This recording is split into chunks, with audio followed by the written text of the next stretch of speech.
Bonjour à tous, ici l'équipe de Sabre Galactique. Aujourd'hui, nous nous retrouvons pour parler du sabre laser de Kylo Ren. Il y a plusieurs raisons pour lesquelles le sabre laser de Kylo Ren est si différent de tout ce que les fans de Star Wars ont vu jusqu'à présent. Beaucoup s'interrogent encore sur ce nouveau design depuis la première apparition des bandes annonces de Star Wars, Le Réveil de la Force. La dernière trilogie nous a apporté des éléments de réponse, mais tous les secrets de ce sabre n'y sont pas. Nous avons justement relié tout ce qui était possible pour retracer entièrement les mystères de cette arme. Même en étant fan de ce personnage, tu apprendras forcément des choses inédites sur le sabre de Kylo Ren. Présentation du sabre laser de Kylo Ren. Tu n'y avais peut-être pas prêté attention, mais dans le fameux flashback de l'épisode 8, on peut apercevoir très brièvement le sabre laser de Ben Solo quand il était encore jeune Padawan. La lame de son sabre ne possédait pas 3 lames à l'époque, elle était unique et de couleur bleue. Concernant sa forme, les deux sabres ont exactement la même conception, mis à part la couleur de la poignée qui passe du gris au noir et l'équillon supplémentaire. Le sabre laser à 3 lames rouges semble donc être le même que celui de ses débuts en tant que Padawan, bien qu'il ait subi quelques modifications.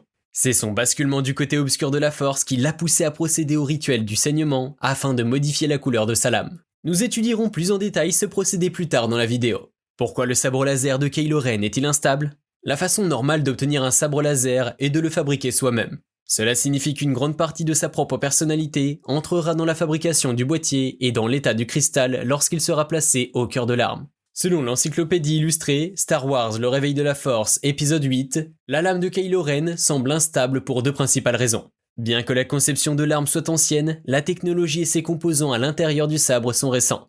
En effet, le sabre de Kylo est construit avec des pièces modernes, en essayant de le rendre aussi proche que possible d'un vrai sabre laser fonctionnel. Son aspect brut suggère cependant une construction par quelqu'un ayant trop peu d'expérience.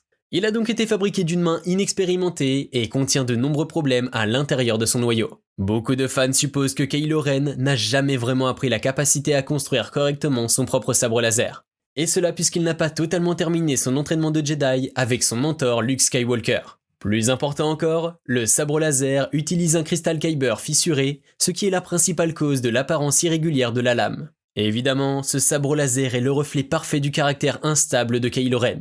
Ces facteurs contribuent ainsi à l'instabilité de l'arme qu'il a utilisée tout au long de la dernière trilogie de la saga Star Wars. Pourquoi le cristal Kyber de Kylo Ren est-il fissuré ? Le cristal situé à l'intérieur de son sabre laser est en fait son cristal de sabre en tant que Padawan.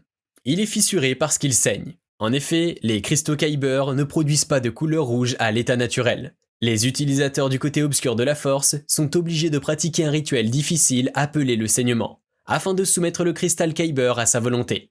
C'est au cours d'une méditation que le Sith doit y déverser toute sa haine jusqu'à ce que le cristal cesse de résister et qu'il se mette à saigner, afin de renvoyer un éclat de lumière rouge.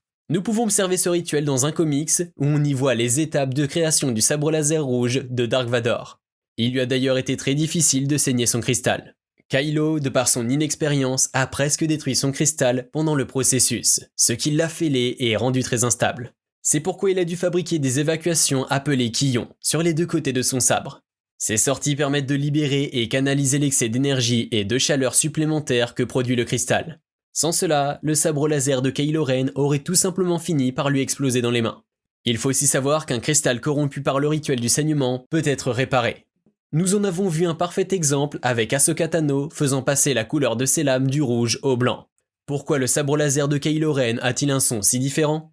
Ce n'est pas seulement l'aspect de son nouveau sabre laser qui est différent, c'est aussi le bruit qu'il dégage. Lorsque Kylo active son sabre laser, il y a ce bourdonnement très familier, mélangé à quelque chose d'autre, un crépitement électrique. Laissons Matthew Wood et David Acker, respectivement superviseurs du montage sonore et concepteurs sonores dans Le Réveil de la Force, nous éclairer sur certains points. Matthew Wood a déclaré que le son du sabre laser de Kylo Ren était inspiré par des objets menaçants comme des tronçonneuses et des lance-flammes. Il semble avoir été conçu par un amateur, explique-t-il. Il crépite quand il s'allume, c'est pourquoi nous voulons un son électrique à la fois inachevé et aussi menaçant. Nous voulons qu'il ait un son dangereux. David Acker a expliqué plus en détail cela dans une interview avec Nerdist. Je pense que le nouvel effet sonore le plus évident dans le film est le sabre laser de Kylo Ren. Nous avons essayé, avec son utilisation de la force, de créer des effets sonores qui seraient le reflet parfait du caractère de son personnage. C'est-à-dire ce pouvoir brut qu'il possède et qui n'est pas tout à fait formé. Il n'est pas très bien formé certes, mais il est extrêmement puissant. C'est un peu sauvage et dangereux. La lame principale et l'aspect des lames supplémentaires qui sortent sur les côtés est vraiment étincelant. La réflexion pour ces effets sonores était de correspondre à cela. Quelque chose qui ressemble à de l'énergie brute, de la puissance pure, tout en paraissant un peu sauvage et dangereux. Pour résumer ses réponses, le son émanant du sabre laser de Kylo Ren est la transcription de sa personnalité instable. Son sabre laser est à son image.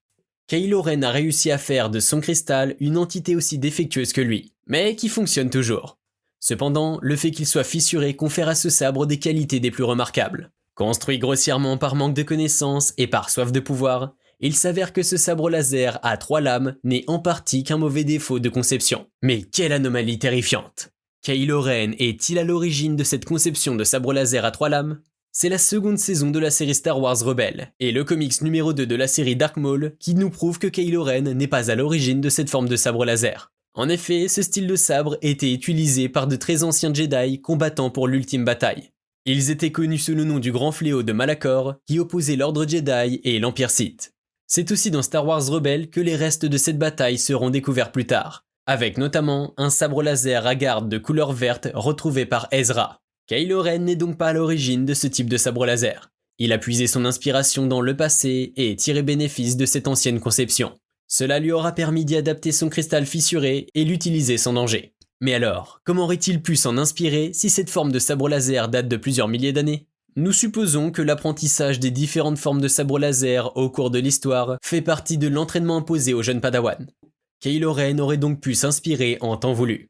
Enfin, si tu es aussi intéressé par un sabre laser à 3 lames, nous te recommandons notre modèle ancestral directement inspiré du sabre laser de Kylo Ren. Pour revivre les scènes mythiques de ce célèbre personnage, rendez-vous dans le premier lien de la description de la vidéo. Allez, on se retrouve prochainement pour une nouvelle vidéo. Et n'oubliez pas que la force soit avec vous.